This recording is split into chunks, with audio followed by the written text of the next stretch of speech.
It started in the corner of an Italian cafe with 200 people watching a short film on a TV set.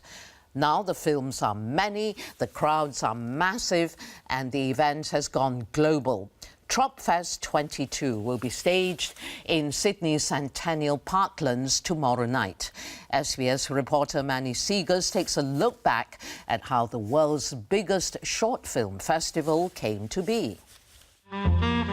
In 1993, John Paulson showed a mockumentary he'd made to a gathering at Sydney's Tropicana Cafe. Give us the money back. Hey. No, money back. Hey. You go. Oh, hey. Encouraged by the turnout, he thought it should become a short film festival, with crowds, screens and celebs taking over the streets. The Australian film industry have recognised Tropfest as a place to nurture young talent. It's a stepping stone between amateur and professional. And there's really not much of a forum in this country for that, except maybe here. Entries have to be less than 7 minutes and must include a signature item that changes annually. Within a few years, the shortlist was being shown to tens of thousands at the Domain, while the exposure for some of its alumni was skyrocketing. So I guess congratulations are in order. The job's yours. Gregor Jordan shot Swinger in the warehouse where he lived. He captured Tropfest's main prize in 1995, along with a very influential eye in the crowd. There were a lot of people watching, including a guy called Pierre Rission, who would come out to Australia and select films for Cannes. And so I was lucky enough that Pierre saw the film and was very interested in putting it into the Cannes Film Festival. It was awarded a jury prize, and Jordan went on to direct such acclaimed Aussie titles as Two Hands and Ned Kelly.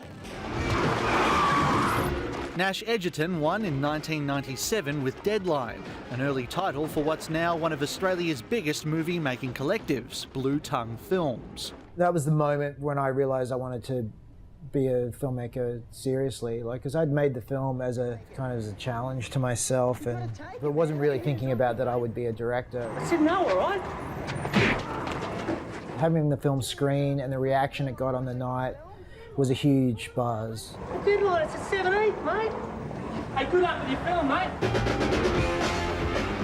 Tropfest's exposure grew even more last year when SBS started broadcasting it nationally. The links between the two can be traced all the way back to 1995, when filmmaker Paul Fennick became a regular Tropfest contributor. His film served as a catalyst for what would eventually become SBS's highest-rating locally made show, Pizza. All they wanted was the pizza for tests.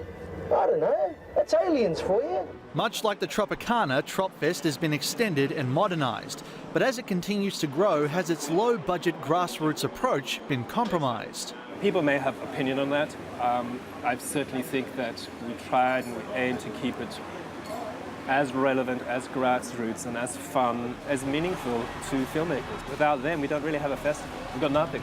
Audiences will come because the films are so great.